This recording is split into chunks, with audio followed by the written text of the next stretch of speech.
And continuing on the point of order, the honourable member for Wellington Halton Hills. Mr. Speaker, we once lived in a country where the governor and council ignored the will of the elected legislature. We once lived in a country where the executive council ignored the will of the legislative assembly. We once lived in a country where the chief minister and the cabinet ignored Parliament. Mr. Speaker, that was a country long, long ago. That was a country some 18 decades ago. And it was that ignorance of the elected legislature that led to the people rising up. It led to insurrection. It led to the rebellions of 1837. And it led ultimately to reforms. It led to the introduction of responsible government.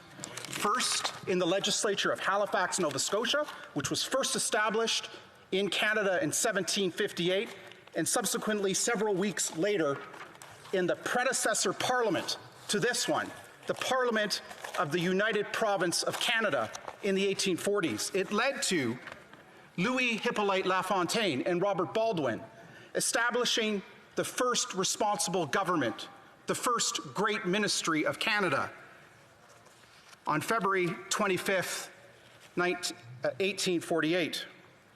It was an important milestone that established a fundamental concept that the executive branch of government is accountable to the elected legislature, that the executive branch of government cannot ignore the orders of this place, cannot ignore the bills that are passed and adopted in this place and the other place, and cannot ignore the will of the elected House of Commons.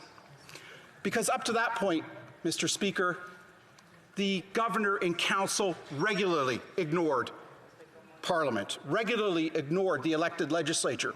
Bills were often vetoed by the governor. Orders of the House were ignored. The governor and council hired and fired advisors at will and made his own decisions. The legislature be damned. Since that introduction of responsible government, an event so important that on Parliament Hill, we have a statue to Louis Hippolyte Lafontaine and Robert Baldwin that overlooks the Ottawa River. That's labeled at the bottom, chiseled in stone, responsible government. Since the introduction of that responsible government, Canada's democracy has evolved to the point where we now accept that the government is accountable to this House. But this government, Mr. Speaker, is rolling back 18 decades of parliamentary evolution with its defiance of now 4 orders of this House and its committee. Mr. Speaker, the situation in front of us is rapidly evolving. Away from a situation where the government is simply refusing to provide documents related to the termination of Dr. Chu and Dr. Chang, and related to the transfer of materials from the Winnipeg National Microbiology Laboratory to the Wuhan Institute of Virology, to a situation that's much, much more serious, that involves the rule of law.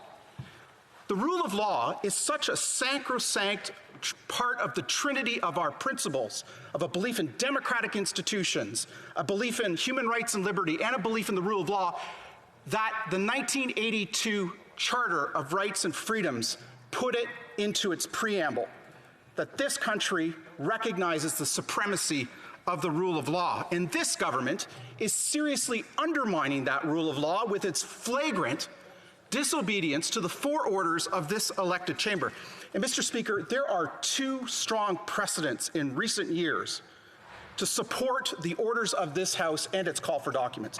One is the case that has been referred to many times, which is Speaker Milliken's ruling of 2010 that made it clear that this is the grand inquest of the nation, that this chamber has an unfettered, absolute right to call for the production of papers, full stop.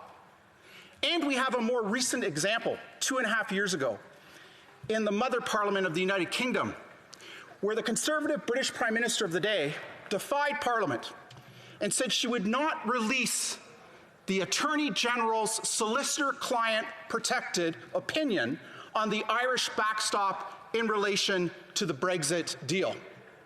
She refused to hand over those documents, and the House found her in contempt and ordered that her Attorney General come to the House with the documents.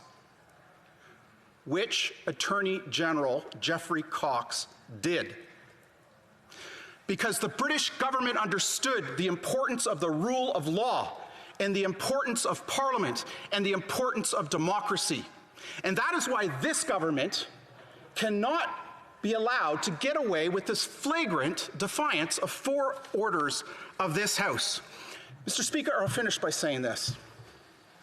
Why do Canadians send 338 of their fellow citizens to this chamber if their decisions are going to be ignored? Why do we spend $400 million a year on this chamber and the other one if our votes don't mean anything? Why do we vote to adopt orders if they don't have effect? Why are we spending billions of dollars on these buildings, some $5 billion alone on Centre Block at last count, if the processes and procedures in this place don't mean anything? Mr. Speaker, we cannot allow this open defiance of this House to go unchallenged. We must uphold parliamentary democracy, and we must ensure the government fulfills the order of this House. Thank you, Mr. Speaker.